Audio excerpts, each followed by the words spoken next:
el Perú. Los acompañamos Ruperto Arroyo y Diana Falcón. Atención, porque la crisis agrícola pone en riesgo a varios alimentos y también los ingresos de al menos 2 millones de trabajadores. Vamos a conversar al respecto con Víctor Fuentes, economista y jefe del Instituto Peruano de Economía. Buenas noches, señor Fuentes. Buenas noches, Diana. Buenas noches, Ruperto. Qué gusto poder conversar. Ahora, ¿cómo afecta esta data en los productos y cómo afecta en los precios que van a probablemente incrementarse en los próximos meses, y teniendo en cuenta también que se avisoran serios efectos por el fenómeno del Niño costero? Correcto. Digamos, poco para entender la dimensión del impacto, digamos, de esta crisis agrícola, ¿no? La caída que ha registrado el sector agrícola en abril ha sido de 20%. Si miramos este número en retrospectiva, es la mayor caída en más o menos 3 décadas. Entonces estamos hablando de un severo impacto sobre el sector agro, ¿no? Ahora, digamos, para tratar de mencionar qué tan grande puede ser, qué tan disperso puede ser este efecto, hay que recordar que en el Perú, más o menos, 1 de cada 3 trabajadores se dedica a esta actividad, ¿no? Y hay regiones en las que, digamos, la fuerza laboral empleada en el sector agrícola representa más del 50% del empleo total. Por ejemplo, Amazonas, Cajamarca, Huánuco, San Martín, Apurímac, entre otras, ¿no? Entonces, digamos, hay un efecto muy preocupante, ¿no? Que va a tener, digamos, un impacto potencial sobre los ingresos de los trabajadores agrícolas, ¿no? Principalmente aquellos de subsistencia, que como tú bien mencionabas, se estima que son al menos 2 millones de agricultores que serían con una mayor vulnerabilidad. Ahora, digamos, ya entendimos qué tan grande es, ¿no? Entendamos ahora cuáles son las principales causas, ¿no? Digamos, hay 2 principales causas. Una tiene que ver con efectos climatológicos adversos, el déficit de lluvias en las zonas altoandinas, en el centro y sur del Perú. Y después hay otro efecto que tiene que ver un poco más con políticas públicas, y en este caso con una deficiente gestión del Estado, ¿no? El incremento fuerte de los precios de los fertilizantes, digamos, que fue un fenómeno mundial, ¿no?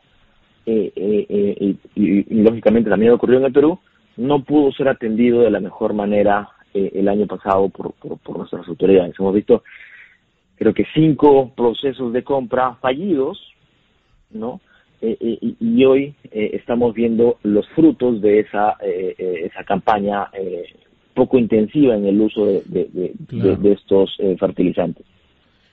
Ahora, economista Víctor Fuentes, pero justamente en este mismo escenario que usted describe muy bien por la repercusión que representa la actividad en diversas regiones del país, lo que hemos recogido, por ejemplo, hace poco, que dialogamos con productores que están entusiasmados con estas, por ejemplo, ferias itinerantes de la Chácara a la Olla, nos señalan siempre que el problema principal que ellos tienen son los intermediarios.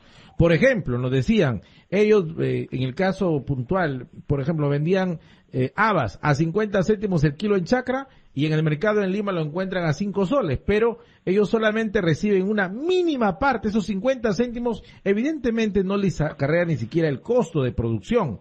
Frente a eso, que también hoy existe, más allá de estos inconvenientes que se han presentado con los fertilizantes y demás, pero el no tener siquiera la rentabilidad necesaria para la producción, esto pone en una severa crisis a estos productores. ¿Cómo salir de allí? Es una gran interrogante. ¿Qué nos dice usted? Es un buen punto, ¿no? En general, aquellos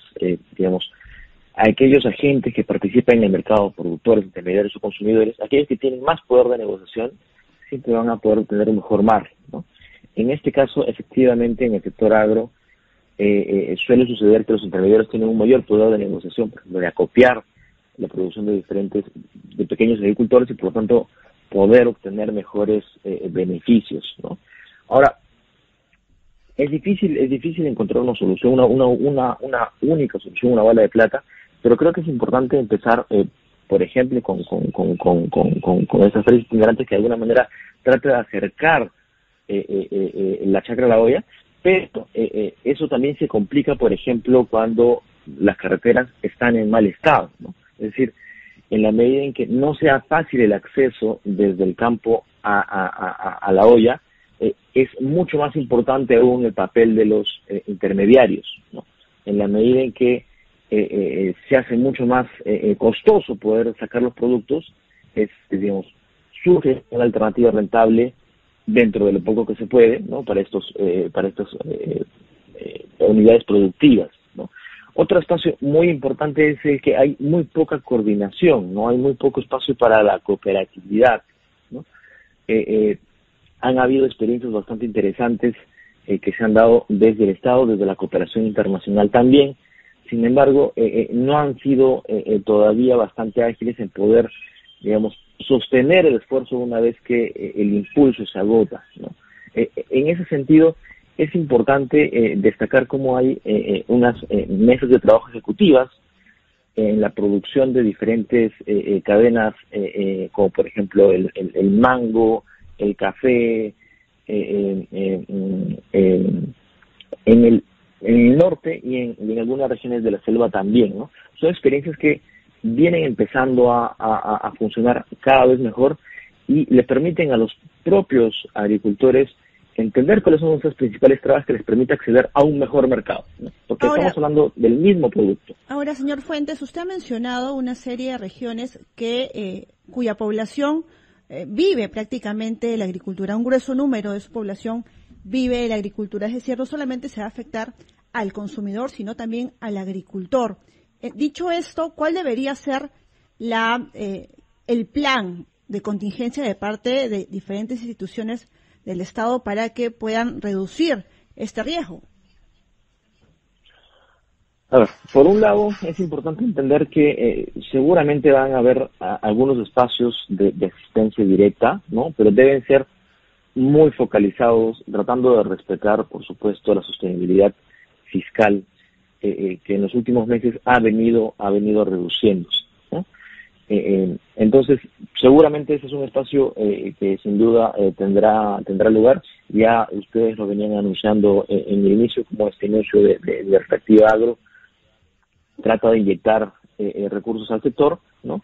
Pero digamos, es una solución muy de emergencia, muy de corto plazo, que no resuelve el problema más estructural del agro, que es en general muy poco productivo, ¿no? ¿Y qué significa que sea muy poco productivo? Significa que tenemos a mucha gente, ¿no? Veníamos diciendo que es, digamos, casi 60%, por ejemplo, del empleo agro en Apurímac, ¿no? Pero es un sector que produce muy poquito. Entonces tenemos a mucha gente empleada en un sector que tiene muy poca producción, ¿no? Entonces eso significa que hay una baja productividad. En la medida en que no rompamos con esa, digamos, condición estructural, ¿no? Va a ser difícil, digamos, tener una solución un poco más de largo plazo. ¿De qué depende romper digamos, este problema estructural de ser muy poco productivos? Primero es que es importante pasar a cultivos que tengan un valor agregado mucho más alto, ¿no? Eso claramente requiere mucha asistencia técnica, mucha información, ¿no? Pero también requiere poder asegurar condiciones para poder lograr estos cultivos de mayor valor agregado. Por ejemplo, un aspecto básico es el agua, ¿no? Entonces, los proyectos de irrigación y reservorios, ¿no?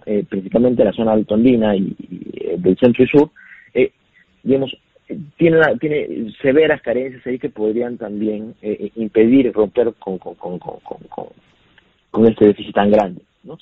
Y por último, pero no menos importante, es que digamos, está el rol de la investigación y el desarrollo para poder obtener mejores semillas, mejoras técnicas de irrigación, ¿no?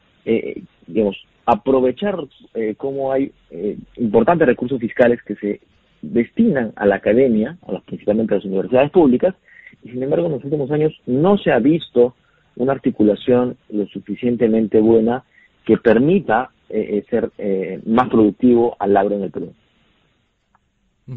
Ahora, pero también hay ahora cuestionamientos justamente a la ministra del sector, ¿no? Nelly Paredes, incluso hasta una moción de interpelación de por medio existe ya en este momento, firmada por parlamentarios que le cuestionan, entre otras cosas, que no ha podido reactivar el sector con el plan Compunche Perú, que recibió una inyección económica del Ministerio de Economía y Finanzas.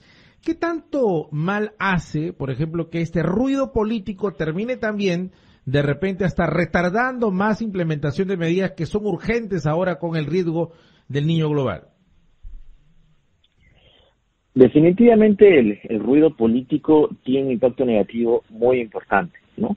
Pero creo que digamos, cabe recordar que no solamente hemos tenido, el ciclón, ¿no? Y el ciclón Yaku y el cierre y el bloqueo de las carreteras en el norte, que también termina perjudicando a los agricultores.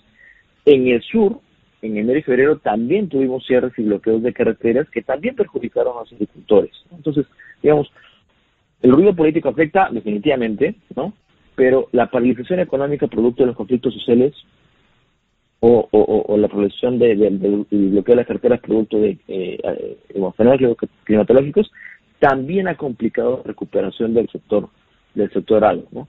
Es súper importante asegurar el tránsito de los caminos, porque los principales perjudicados son los más vulnerables, y en este caso tanto los consumidores como los productores, ¿no? Pensando un poco más hacia el futuro, es, digamos, difícil prever qué es lo que va a poder pasar con el niño global. En este momento todavía no se tiene suficiente información para ver cuál va a ser, digamos, el escenario más probable, ¿no? Digamos, el propio Banco Central reconoce que en este momento no hay suficiente información. Parece que, por ejemplo, podría tener un impacto muy importante sobre el agro y sobre la pesca, que es otro punto importante que no se debe dejar de lado, ¿no? Pero en este momento estamos un poco más expectantes de la evolución de los datos, ¿no? En la medida en que sea un niño muy duro, definitivamente eso puede terminar impactando sobre la siguiente cosecha. Y son datos, por lo tanto, sí, eso podría afectar los precios naturalmente.